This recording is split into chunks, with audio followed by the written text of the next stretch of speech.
Hi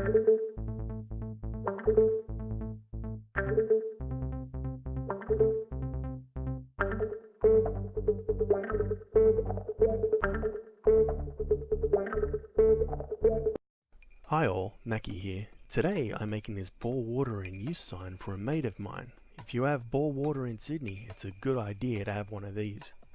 Let's get started. While thinking about how to put this project together, I found this black piece of Perspex in the garage. Now that's a good start, because all I had to do after that was go down to the supplier and get this white piece of Perspex. All I'm going to do is glue the white piece of Perspex on top of the black and use the CNC to carve bore water in use into the white piece of Perspex so the black shows through. Let's give the black piece of Perspex a quick wipe down with methylated spirits. Today I'm going to be using weld bond. Now there are better ways to adhere Perspex together. However, I've used weld bond before and so far it's done a pretty good job.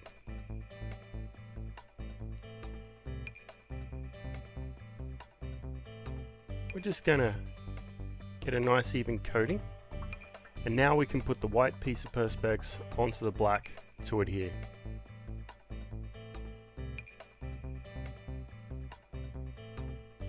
Now that's all done, I can put a cloth over the Perspex to protect it from the weights here.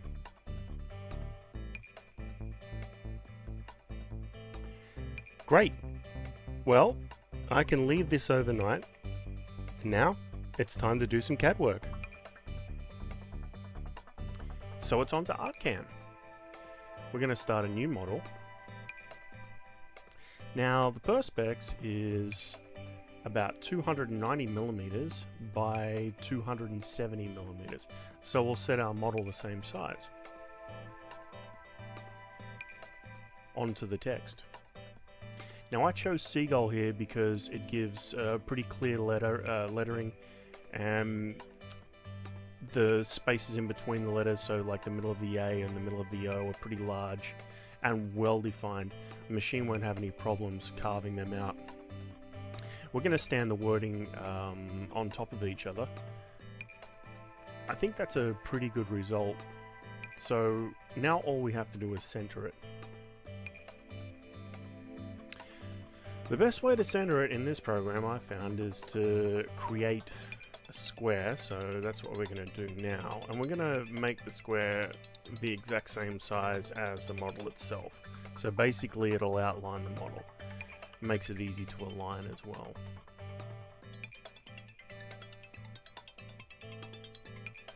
After doing some quick calculations for the placement, we've got that we've got that sorted out. And then after I screw up, all we have to do is make the lettering, or put the lettering in the center. So there we have it. We've got a bore water in use sign, it's ready to go, and all I have to do now is the tooling.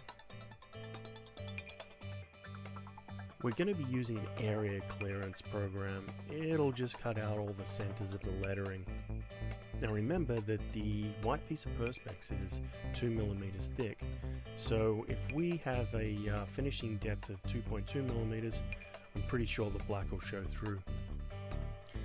Now the R's have some really narrow parts on them, so I think a 1.5 millimeter end mill would be a great tool to use. It'll get through those narrow places and give really good definition. Because we're working with plastic, we can speed up the feed rates just a tad. Pretty sure that little end mill can handle that. Maximum spindle speed. Now after we set up the material thickness, I can run the toolpath calculation.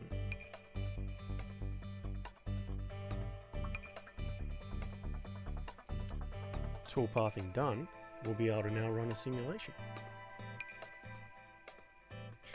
And so there's our result. Now all I have to do is export this to the CNC and we'll be good. Let's go. That's the CAD work out of the way. I've left the glue to dry overnight, so now it's time to uncover and see what we have.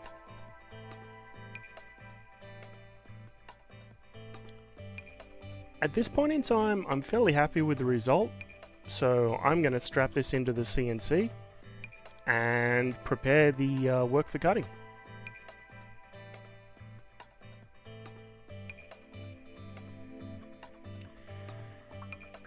I'm just cutting some letters into a piece of Perspex, so I don't need to be super accurate. However, me being me, I've aligned the work to a 0.02mm tolerance. Now this brings us to the wheel of pain. We need to get some pretty good definition and make sure we get into the smaller places. So we're going to be using a 1.5mm end mill for the job. Now for the cutout. Here's a piece I like to call spindle control. Don't mind the fly, he's got a date with a vacuum.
Well, it looks like we lost the center parts of a few of the letters. So what happened here?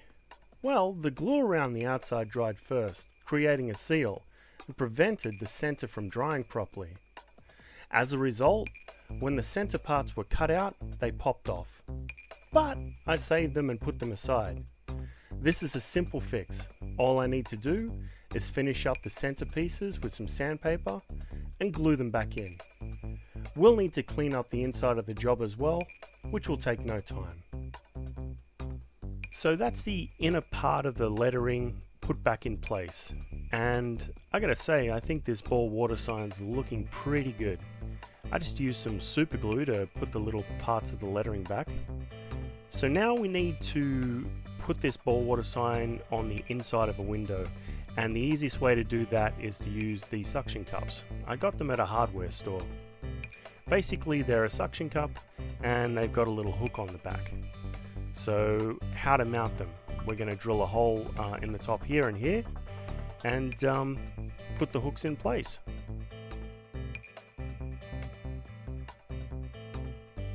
Time to make a quick measurement here so I know where to drill. I'm going to be making it easy on myself and use the rule's width for the hole's distance to the top of the sign and measuring 20 millimeters from the sides.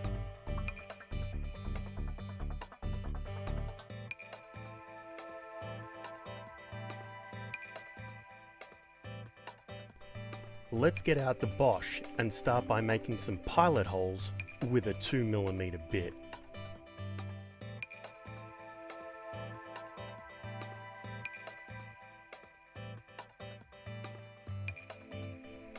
That done, I can finish off by using a 5 millimeter bit so the hook fits in the sign.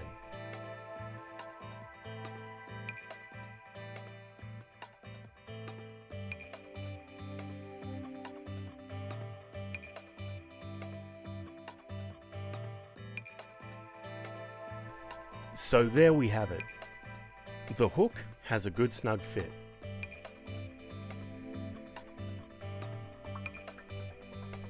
It can be removed later if it ever needs to be replaced. So that's my ball water sign. I hope you all enjoyed watching. Have a good one.